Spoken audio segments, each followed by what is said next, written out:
This is my Art 102 final project, so let's just hop right into the artwork I created. So on the left you can see the artwork I created. My mediums were drawing and pencil, and I did this on drawing paper.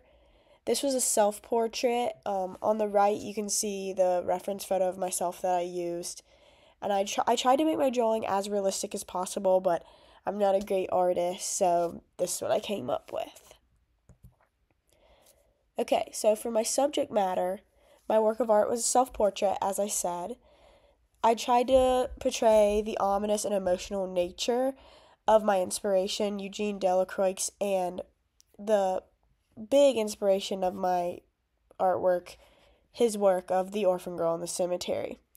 My goals in this artwork were to invoke the intense drama and emotion romanticism art typically does. I also wanted to have my work look somewhat realistic, like I had mentioned before also. I don't believe I fully met this goal, but I did my best.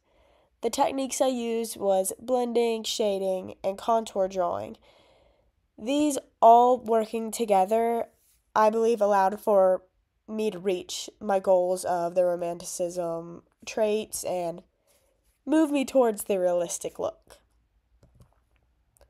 Okay, so moving more into my inspiration, Eugene Delacroix lived from 1798 to 1863, and he lived in France his whole life.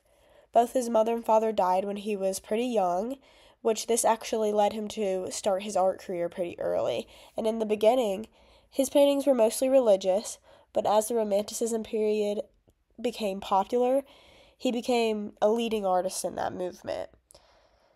His work of The Orphan Girl in the Cemetery was my biggest inspiration for my specific artwork. I chose him and the Romanticism period to be my inspiration because it was my favorite time and my favorite artist from this entire class, and I just love the drama and the emotion from the whole thing. Okay, so the Romanticism movement. During the 19th century, the development of the Romanticism period began following the Industrial Revolution and the decline of Enlightenment ideas. So, Romanticism art prioritizes the inclusion of emotion, nature, drama, and imagination, like I'd said earlier in this presentation.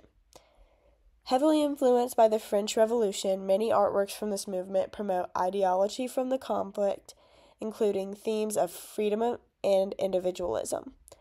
The Romanticism movement does not stop at fine art, which I think is really interesting. I love to research these other areas, including literature, music, architecture, ideology, and history as we know it. So, wrapping this up, stating my conclusion and my final outlook, I'm just going to read this through. With the combination of my education from this class, research on the Romanticism movement, and inspiration from Eugene Delacroix and The Orphan Girl in the Cemetery, I was able to create a work of art that not only represents the style of Delacroix, but also exemplifies the emotional, personal, and dramatic themes of the Romanticism period. I really enjoyed this project, both in making this presentation and in making my artwork. I believe conveying emotion and the ideals of my inspiration worked well for me, while creating a truly realistic self-portrait was very difficult. This project, and being a creative outlet and a research topic, allowed me to truly experiment artistically and dive deeper into my favorite period from this class, the Romanticism period. And this is my works cited, and that pretty much wraps it up. Thank you.